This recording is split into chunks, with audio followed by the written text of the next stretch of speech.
But the question comes to play that, where are these rules of science comes about, right? Where are all of these, specific and thorough, rules of physics and chemistry and biology? Where have all of this come from, right? There has to be a source for this, and for that source, you can say there will be another source. You continue, right? Bottom line, you have to end up with a source that source is the beginning of everything else, right? And that source has nothing beyond himself or preceding himself. And that's what we call Allah subhanahu wa ta'ala, right? So even through the contemplation, somebody can easily find out that the ghaib actually exists. No, the topic of dream and sleeping. As you all know, sleeping is a clear example, perfect example of the matter of death. They say sleeping is the death and the light version. Meaning that sleeping is like the example. At the time of sleeping, what happens? The soul gets separated from the body, but not completely, because the attachment is still there. That attachment is still there until the time that Allah subhanahu wa ta'ala gives the order to detach the soul from the body, right? So the soul gets separated from the body, it goes to the different realms, right? According to all of our beats, right? And that's what they call it, the barzakhul munfassil, right? There's really slightly technical terms, I'm not going to get into it, right? So the topic of sleeping is a very perfect example of the topic of death and resurrection in a sense, right? Not even that, we go back to the example, the real life examples. We have the teachings of Ahlul Bayt, they tell us about the hereafter. We have the Quran, it tells us about the hereafter, right? And then we have individual cases, right? I think if you go back to one generation, like usually our grandfathers, right? Among them there were so many pious people that they had so many cases that in a way that they had inspiration and they had visions and they had these connections with the spiritual realm, right? We cannot say all of them were making all of this stuff up, right? Because we look at them and say they were living a pious and a healthy lifestyle, right? Right? So I'll give you just a couple of them. The first one is from Muhaddis Qawmi. He's a very famous scholar, right? He says, I had gone to Wadi Salam. Those who have gone to Najaf, they know Wadi Salam, mashallah, is so vast, right? One of the major points for the ulama and scholars to go and actually contemplate was the cemeteries, especially Wadi Salam. He said one day I went there for doing the ziyarat of al-qubur, right? As I was going around the graves, I heard this sound of a camel, right? Crying out his guts for help, in his own camel tone, right? So I immediately started running after the voice, right, to find out where is this poor camel. So maybe he has fallen in a hole, or maybe somebody's trying to kill him or something happened, so I can help him. So I followed the voice, not the voice but the shout, right? Then when I got closer, I realized that it's not a camel, it's a new body that they have brought to actually bury there, right? And the body is making this voice, trying to avoid people from putting him in the grave. And those who are around him, those who are doing the ceremony of the burial, right? They have absolutely no idea of what the body is asking for. They're just calm and peacefully doing all of the mustahabat of the burial, putting down the body, picking up, doing the ziyarat of Abu Abdullah, going to the grave, putting up the water of Zamzam, putting aghirin underneath his tongue. And all this time, he's just shouting and shouting and shouting, asking for help not to put me in the grave. Apparently the body was for an oppressive person, and that's why, the reality of it was like this, because now he had realized it, right? Similar story from Ayatollah Saddam al-Din. And these are Ayatollahs, right? So he says, the similar concept. So when I was younger, I used to study in Isfahan. Those are from Iran, they know Isfahan, they have good gas, right? So I used to study in Isfahan under the teachings of Jahangir Khan and Marhum Ayatollah Kashi. He had two of his teachers, right? They had specifically told me to spend your Thursday Eve and Friday Eve at the cemetery, in Isfahan, right? So that was my pattern on a Thursday Eve and Friday Eve. Instead of going back and forth, I would take some light food with me. I would go there on Thursday night. I would stay the whole night. I would come back on Friday, after it was dark, right? So it says on one of the weeks that I went there, I started doing I got out the Thursday night, and I got tired, right? So I sat down, and it was a cold night. It was snowing outside, right? I sat down to open my the bokhcha, open my sofra, my bag to eat something from it, right? All of a sudden they opened the room, right? And they pushed in a new body, that was supposed to be buried, but because it was cold, they were going to come back and bury him tomorrow, right? So they told me, if you can just watch over the body, and then, we will come back and we'll bury him tomorrow. And there was this second person who was supposed to recite the Quran, aside of the body for the entire night, till the next day. So they left. It was me, this other person who was reciting the Quran, and the body, right? So I opened up my sofra, I started eating. The minute I took out the first bite to put it in my mouth, all of a sudden, as if something happened, my vision became clear, right? I saw the angels of punishment approaching this body, and they were holding on these clubs all made out of fire, and they were hitting so hard on his head that every time they would hit on his head, the whole cemetery would catch up fire, right? And they would turn off, and then one more time they would hit on his head, the whole fire would spread out to the cemetery and would come back again. And this guy was shouting and screaming and begging for help, but the guy who was reciting the Quran, he was just sitting there, again very calmly, very peacefully. He had opened his Quran and was saying, "A'udhu billahi minash shaitanir rajim," reciting the whole entire Quran.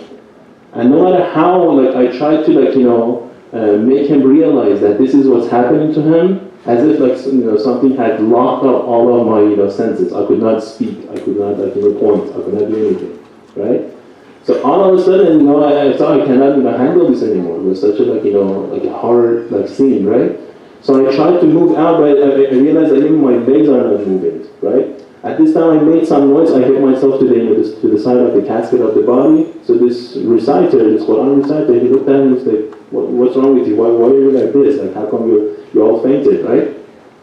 I could not speak with him. I just pointed to the door that, please, if you can't open the door, let me go out. He said, no, it's cold right now, it's the middle of the night, when you go out, it's a desert, right? There are there's predators, there are these wolves and stuff, they may actually catch you on the way. I could not, handle that situation. So with whatever difficulty it was, I got myself to the door, I came out of the cemetery, and I don't know how did I go back to Isfahan, but the next morning, right, I noticed that, I got up, and my two, teachers, they were sitting next to me, and they were making kebab, and they were giving me kebab, and I had all these bruises, all over, my body, as if, I had hit the ground so many times on the way back to Isfahan, right? So these are just cases and cases and cases, again, which proves the matter of connection that we have with the spiritual realm, right?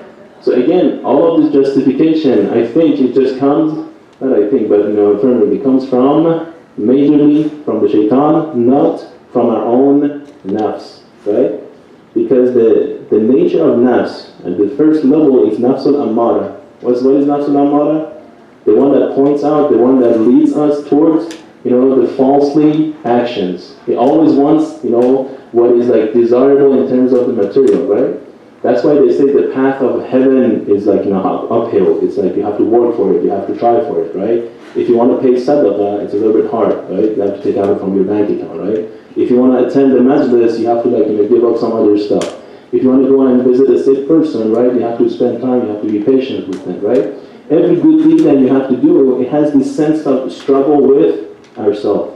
That's the level of nafs al-ammara, because it doesn't want that one, right?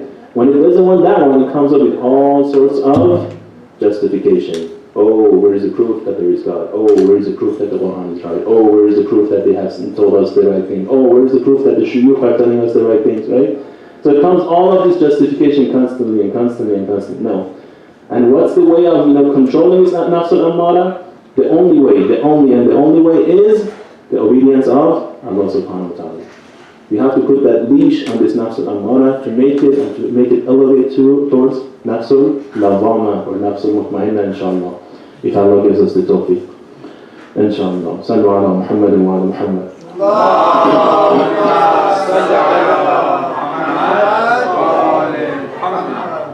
Nice. Today was the 10th of Ramadan. As you all know, the 10th of Ramadan is a day in which actually brought a lot of sorrow and grief to the heart of our beloved Prophet Rasulullah sallallahu alayhi wa alihi wa sallam.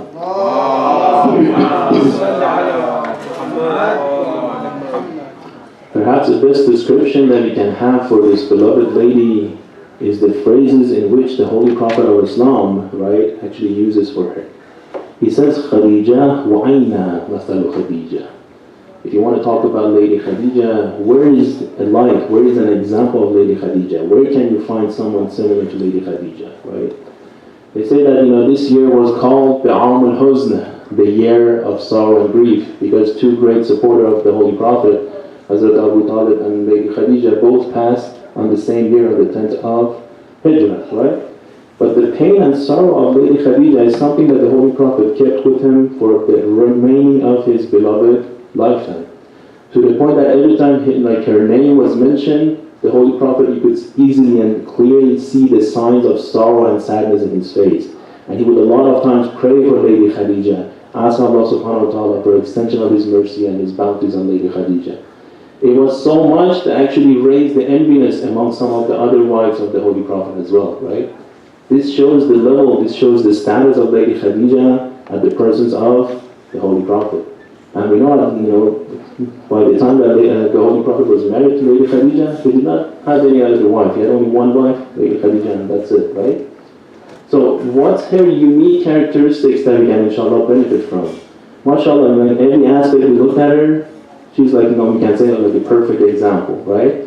Most of the times when we hear the name of Lady Khadija, we remember that she was a very rich and in a sense powerful woman in that time. That's true, but I'm not going to talk about that. Just give you an example of how well off she was in terms of like a business. Like the other night we were going with a bunch of youth, and then we saw this train passing by. This train, as it was passing by, had so many wagons, right? That once you start counting, after a couple of minutes you get tired. It's like, oh, there's so many, as if like it's countless, right? They were saying that the caravan of the trade of Lady Khadija was consisted of so many camels, right?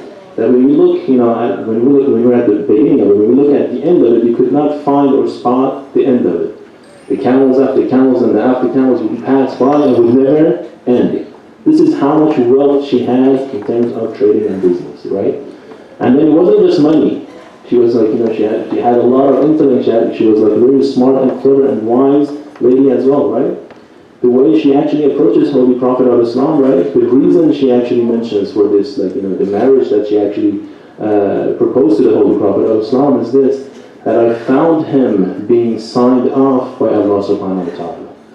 Meaning it's not a matter of money, it's not a matter of faith, it's not about anything else, it's a matter of his connection to Allah subhanahu wa ta'ala, right? And that's why all the women of the Mecca, they became sort of like, they expressed their enmity towards her, right? Because they told her, how come you didn't listen to us? You with all of this money, you with all of this status, you with all of this power, you from this noble family, you go and you marry an orphan who has no money, who has no education, who has nobody in the Mecca. Why aren't you listening to us, right? But Lady Khadija, what does she response? I know something that you guys don't know, right? I have found that, the proof of Allah in this man. I have found him trustworthy and honest. He was known as Muhammad al-Amin, right? I have found him as trustworthy and Amin, right?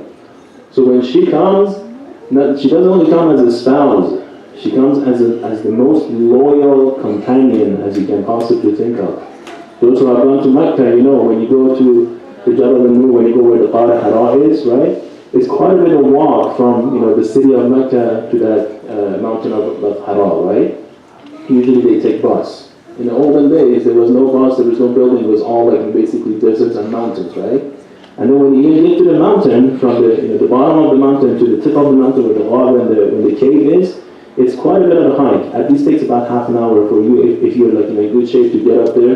It's a little bit like a difficult way too, right? Now imagine in those times, right? The Prophet of Islam used to go there and he used to like stay there for at least a couple of days, sometimes weeks, right? Without any food and water. Who was the one who would actually look after the Holy Prophet all this time? Lady Khadija. So we had in so many cases that she would pick up water and food and sustenance, and she would start walking towards the cave of Hara, right? In those conditions. And usually what happens when you go through a very difficult journey, once you reach your final destination, what's the very first thing you say? Imagine if you want to go to a very long distance country, you have 2 or 3 or 4 flights, right?